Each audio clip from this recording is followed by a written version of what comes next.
صدیق کی توہین کبھی گوارا نہیں کر سکتے، فاروق کی توہین کبھی گوارا نہیں کر سکتے، ذوالنورین کی توہین کبھی گوارا نہیں کر سکتے، حیدر کرار کی توہین کبھی گوارا نہیں کر سکتے۔ مر تو سکتے ہیں لیکن عظمت صحابہ کے اوپر سمجھوتا نہیں کر سکتے۔ نحمدہ و نصلی علی رسولہ الکریم، بسم اللہ الرحمن الرحیم۔ ما کان محمد نبا احد من رجالکم ولکن رسول اللہ و خاتم النبیین۔ حضرات گرامی قدر، بعض عنوان ایسے ہوتے ہیں کہ ہر شخص ان عناوین کے اوپر گفتگو کرنا اپنے لیے باعث سعادت، باعث عزت اور باعث افتخار سمجھتا ہے۔ کسی کی نظر سرمایہ دار کے چہرے پہ ہوتی ہے، کسی کی نگاہ جاگیردار اور حاکم وقت کے چہرے پہ ہوتی ہے، لیکن حقیقی مومن و مسلمان کی نظر اگر کسی پہ ہوتی ہے تو والضحیٰ کے چہرے پہ ہوتی ہے اور واللیل کی زلفوں پہ ہوتی ہے۔ حضرات گرامی قدر، مسلمانوں کی محبت کا اللہ تعالیٰ کی زمین کے اوپر، اللہ تعالیٰ کی مخلوق میں سے سب سے بڑا مرکز حضرت رسول اقدس کی ذات ہے صلی اللہ علیہ وسلم۔ خود اللہ تعالیٰ کی ذات کائنات میں محبت کا سب سے بڑا مرکز ہے۔ اللہ تبارک و تعالیٰ ارشاد فرماتے ہیں وَمِنَ النَّاسِ مَن يَتَّخِذُ مِن دُونِ اللَّهِ أَندَادًا يُحِبُّونَهُمْ كَحُبِّ اللَّهِ وَالَّذِينَ آمَنُوا أَشَدُّ حُبًّا لِلَّهِ۔ غیر اللہ کے پجاری اپنے معبودان باطل سے اتنی محبت کرتے ہیں جتنی اللہ سے محبت کرنی چاہیے، لیکن مومن و مسلمان والذین آمنوا اشد حبا للہ، مومن و مسلمان کی محبت اللہ کے ساتھ انتہائی شدید ہوتی ہے۔ حضرات گرامی قدر، اللہ تعالیٰ کی ذات جو خالق کل اور مالک کل ہے، اس کی جمیع کائنات کے اندر محبت کا کوئی مرکز حضرت رسول اقدس صلی اللہ علیہ وسلم کی محبت کا مقابلہ نہیں کر سکتا۔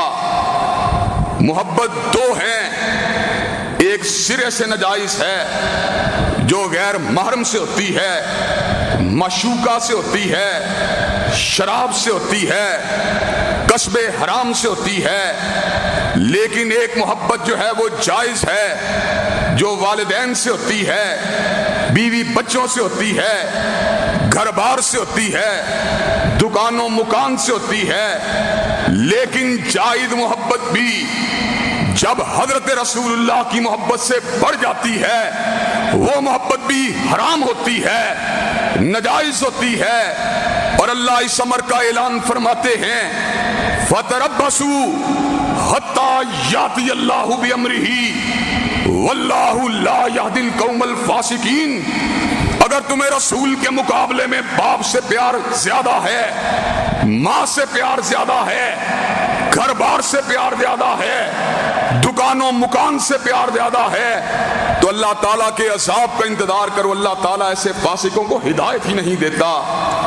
حضرات گرامی قدر، رسول اقدس کی محبت، آپ کی عقیدت ہر مسلمان کے دل کو تڑپاتی ہے، اور مسلمان کا جگر حضرت رسول اللہ کی محبت میں تڑپتا بھی ہے، بے قرار بھی ہوتا ہے، اور ایمان کی رفتوں کو طے بھی کرتا ہے۔ حضرات گرامی قدر، ہماری محبت ہمیں اپنے رسول سے دور نہیں ہونے دیتی۔ حضرت رسول اللہ کی محبت ہمیں آپ کے سراپے سے روحانی طور پر کبھی بھی پیچھے ہٹنے نہیں دیتی۔ ہم اس بات کو علی وجہ البصیرت ادلہ کی روشنی میں نقل اور عقل کے ساتھ اس بات کو پوری طرح سمجھتے ہیں، رب نے سب سے زیادہ کائنات میں بڑا اگر کسی کو بنایا ہے تو کالی کملی والے کو بنایا ہے۔ حضرات ہمیں پتا ہے وَلِلَّهِ الْعِزَّةُ وَلِرَسُولِهِ وَلِلْمُؤْمِنِينَ وَلَكِنَّ الْمُنَافِقِينَ لَا يَعْلَمُونَ۔ مومن کو پتا ہے عزت اللہ کی اس کے رسول کی اور حضرت رسول اللہ کے نقش قدم پہ چلنے والوں کی ہے، لیکن منافق اس حقیقت کو نہیں جانتے۔ حضرات گرامی قدر، اسی طرح مومن و مسلمان اس بات کو بھی سمجھتا ہے کہ جس چیز کو اللہ نے میرے نبی کے بارے میں کہہ دیا ہے، ہمالیہ کا پہاڑ ڈل سکتا ہے۔ حضرات گرامی قدر، ریگزار جو ہیں، صحرا جو ہیں، وہ برف کے اندر تبدیل ہو سکتے ہیں۔ حضرات گرامی قدر، دریاؤں میں آگ لگ سکتی ہے، لیکن مصطفیٰ علیہ السلام اور آپ کے رب کی کہی ہوئی بات کبھی غلط نہیں ہو سکتی۔ حضرات گرامی قدر، ہمیں رب قدیر نے بتلایا اور ہمیں کالی کملی والے آقا نے بتلایا ہے کہ حضرت رسول اللہ کے بعد کسی کو نبوت نہیں مل سکتی۔ حضرات گرامی قدر، پروردگار عالم نے اس امر کا اعلان فرما دیا، ما کانا محمد النبی احد من رجالکم ولکن رسول اللہ و خاتم النبیین۔ اور آج ہدایت کی زبان میں ترجمہ کروں گا، جو رسول اللہ کے بعد دعوی نبوت کرے، چاہے مسلمہ کذاب ہو، چاہے اسود انسی ہو، چاہے سجاع ہو، چاہے حسین علی ماوندانی ہو، چاہے علی محمد باب ہو، چاہے غلام محمد قادیانی ہو، چاہے علی جا محمد ہو، چاہے راشد الخلیفہ ہو، اس پہ لعنتیں برستی رہیں گی، مگر حضور کے بعد کوئی نبی نہیں ہو سکتا۔ حضرات گرامی قدر، ایک مرتبہ در میری آواز سے آواز میں لا کے بتلا دیجئے، حضور کے بعد کوئی نبی نہیں ہو سکتا۔ حضرات گرامی قدر، سیدنا عیسیٰ علیہ السلام قرب قیامت میں دمشق کی جامع مسجد کے مینار پہ اتریں گے، لیکن ان کو نبوت حضور کے بعد نہیں، حضور سے پہلے ملی ہے۔ حضرات گرامی قدر، عقیدہ ختم نبوت کے لیے اللہ کے فضل و کرم سے چاہے جماعت اسلامی ہو، چاہے دیوبندی دوست ہوں، چاہے بریلوی احباب ہوں، چاہے اہل الحدیث ہوں، گردنوں کو کٹوا سکتے ہیں، پھانسی کے پھندے پہ چڑھ سکتے ہیں، باب جولا ہو سکتے ہیں، ہلکا ہائے زنجیر کا اسیر بن سکتے ہیں، لیکن ختم نبوت کا بس سمجھوتا کرنا گوارا نہیں کر سکتے۔ حضرات لبیک لبیک لبیک لبیک لبیک۔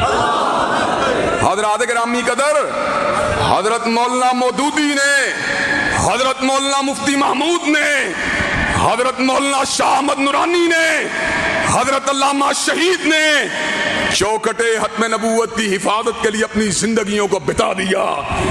اور حضرات گرامی قدر، یہ تو متاخرین علماء تھے، اللہ کے فضل و کرم سے ہمارے مسالک کے اولین علماء نے چوکٹے ختم نبوت کی چوکیداری کی ہے، چوکٹے ختم نبوت کی پہریداری کی ہے۔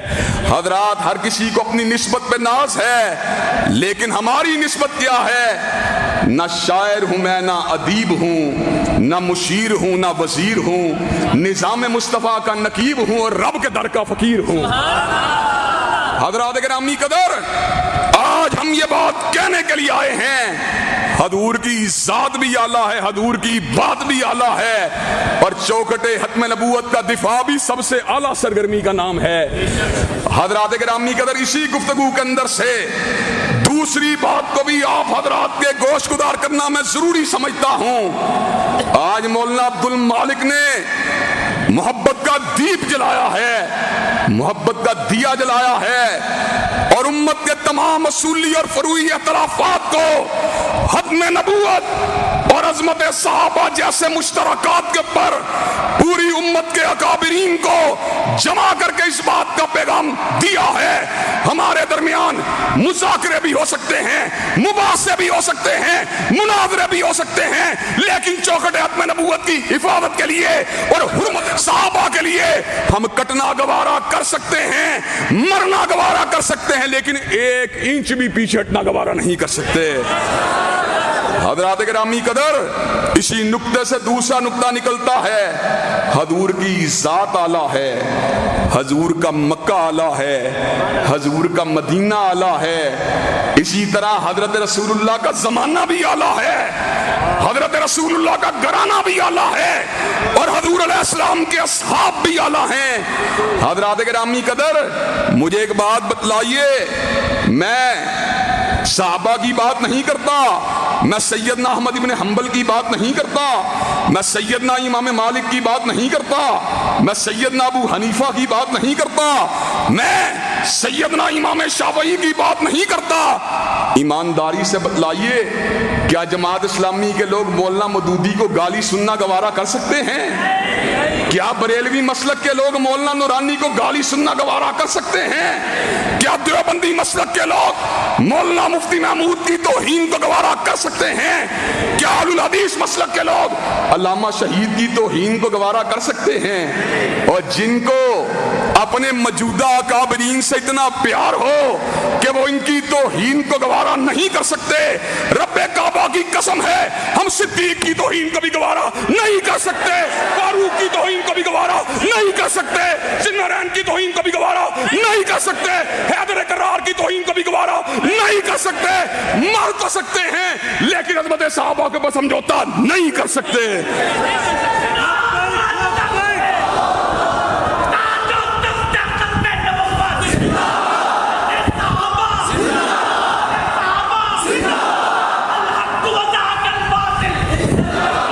حضرات گرامی قدر،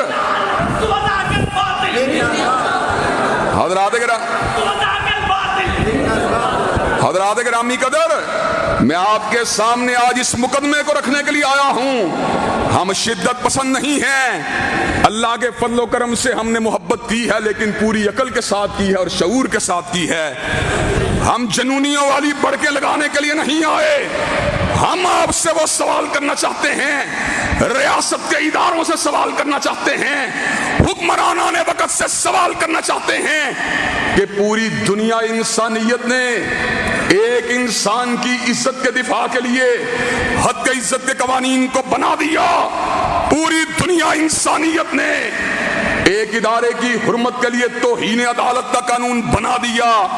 حضرات گرامی قدر، اگر ایک انسان کی عزت کے لیے حد کے عزت کا قانون بن سکتا ہے اور ایک ادارے کی عزت کے لیے توہین عدالت کا قانون بن سکتا ہے تو انشاءاللہ اس ملک میں صدیق کی عظمت کا قانون بھی بن کے رہے گا، فاروق کی عظمت کا قانون بھی بن کے رہے گا، ذوالنورین اور علی المرتضیٰ کی عظمت کا قانون بھی بن کے رہے گا۔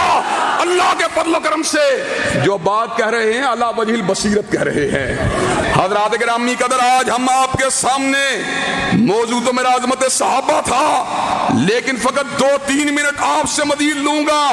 میں اپنے بعد آنے والے خطباء کے وقت کو سنیچ نہیں کرنا چاہتا، گریب نہیں کرنا چاہتا، ان کے اندر تصرف نہیں کرنا چاہتا، لیکن حضرات گرامی قدر آپ کے سامنے اپنے دل کی بات کو رکھنا ضروری سمجھتا ہوں اور آپ کے سامنے اس بات کو کرنا ضروری سمجھتا ہوں۔ حضرات گرامی قدر، جنہوں نے علم کو حاصل کیا، شیوخ الحدیث سے حاصل کیا، ان کی زندگیاں تو بدل گئیں۔ جنہوں نے علم کو حاصل کیا، علماء سے حاصل کیا، ان کی زندگیوں میں تو انقلاب آ گیا۔ ہم ایسے گناہگار لوگ ان کی تقریروں کو سن کے کئی لوگ داڑھیوں والے بن گئے، کئی لوگ سنت کے مطابق نمازیں پڑھنے والے بن گئے، کئی لوگ روزے رکھنے والے بن گئے، اور جنہوں نے والضحیٰ کے چہرے کو دیکھا ان کی زندگیوں میں کوئی بھی انقلاب نہیں آیا، اور جنہوں نے واللیل کی زلفوں کو دیکھا ان کی زندگیوں میں کوئی بھی انقلاب نہیں آیا۔ اور تم کس طرح کی بات کرتے ہو؟ ہم تمہارے سامنے اپنے عقیدے کو علی وجہ البصیرت بیان کر دینا چاہتے ہیں۔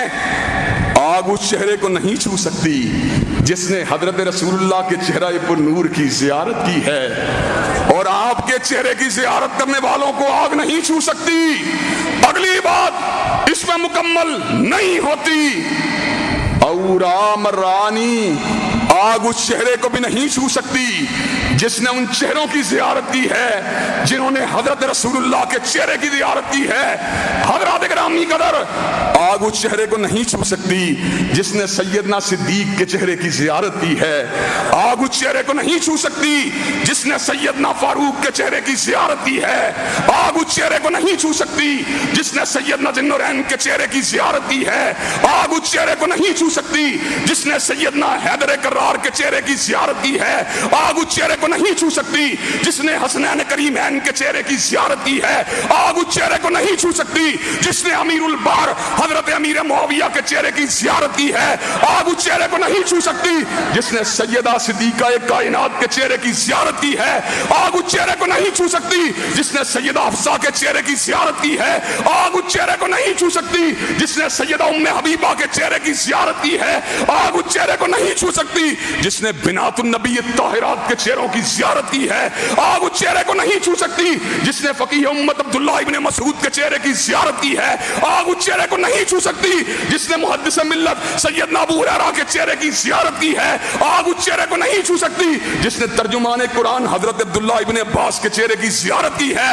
اور جو جنتی ہیں انشاءاللہ مسلمان ان کا دفاع کرتے رہیں گے, اور جو جنتی روح ہیں انشاءاللہ مسلمان ان کا دفاع. اور مجھے یہ بات بتلاؤ, چوکھٹ ختم نبوت کے تحفظ اور عظمت صحابہ کے لیے بھائی سراج الحق کی قیادت اور ہمراہی کے اندر میدان عمل میں آنے کے لیے تیار ہو؟ قربانیاں دینی پڑی, قربانیاں دینے کے لیے تیار ہو؟ ملک میں عظمت صحابہ کا قانون بنوانا پڑا, بنوانے کے لیے تیار ہو؟ شب گریزہ ہوگی آخر جلوہ خورشید سے, اور یہ چمن معمور ہوگا نغمہ توحید سے. وآخر دعوانا الحمدللہ رب العالمین.